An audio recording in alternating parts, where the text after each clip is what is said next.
My name is Erika. I'll be reading a couple of poems from my book, 42 and Freedom. These poems are dedicated to survivors of gun violence and to women and girls all over the world. No wisdom. Can there ever be wisdom in bloodshed? When gang members exchange gunfire and one color prevails over the other and blood spills.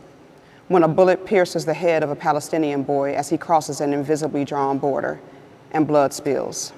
When a girl crosses state lines for an abortion and hemorrhages in a clinic parking lot and lots of blood spills. If a black man loses his mother, then sells his soul, his music, his culture, spilling his blood for another. When people join and dance and bond in ring shouts and indigenous chantings for those who have spilled their blood on this land and blood spills. AR-15s don't allow blood to spill. They separate muscle into fragmented parts of a whole, but blood spills and trees fall and storms brew and folks run and hide. A country divides humanity from persons and men run from that country because it calls for their blood to spill and caskets lay open and empty. No blood rushing or pumping, just blood spilled, hoping that we will one day find the wisdom within when blood.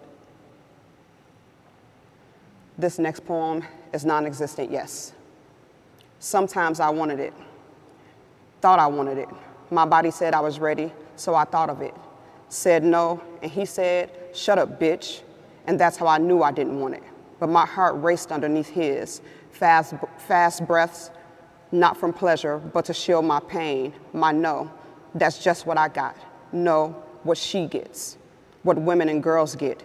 Midday rapings when we walk home from outpatient therapy, where we are not told that we can say no.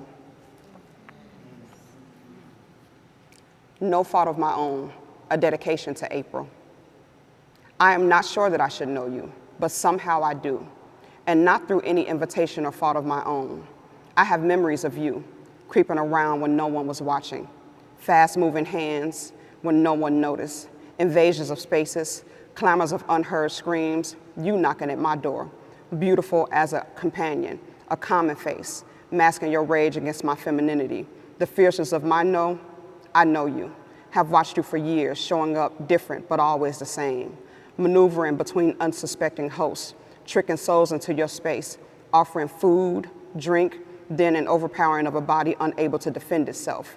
You, parading around as a boyfriend, drinks past, sobriety unobtainable, the inability to give a concise no, an overpowering of a body unable to defend itself, lurking inside of fear, capturing unsuspecting foes who just want to make it home safely, the overpowering of our bodies, unable to defend ourselves. This should be your position, the inability to defend, the holding on to insecurities that rest within decision-making. What dress do I wear? Is my skirt too short? Should I leave, quit my job? Can I trust? The unrest wrapped up in the shame that I carry, that we carry. This should be yours to carry. The unintentional cringe that will undoubtedly manifest if someone reaches out to touch or console me. This should be your place, yours to carry, not mine, but I know you. You'll think not about the death-like grip you command. You'll carry on, leaving broken bodies in your wake, never acknowledging the pain you generate, the suffocation of womanhood laying seamlessly at your feet. At least this is what your attentions will be. I think you assume that our silence means we have not survived. So this month, I choose to use my voice as a vibrational sounding off of no mores for every woman who knows, and those who are unaware of femininity's birthright to rise. We stand in defiance of the great care you have taken to rearrange the esteeming of ourselves we dare to be. This month, we choose to no longer carry your shame, surviving each day with a reclaiming of me, of us. This is no invitation to you, nor is it an odium of my story. It is an expanding of feminine energy, a meaning of my light to your darkness, my power to your weakening might, my vulnerability standing before your shame. Without the amplifying of femininity, where can I go? Who would we be without the audacious reclaiming of me? I refuse to hold on to your shame.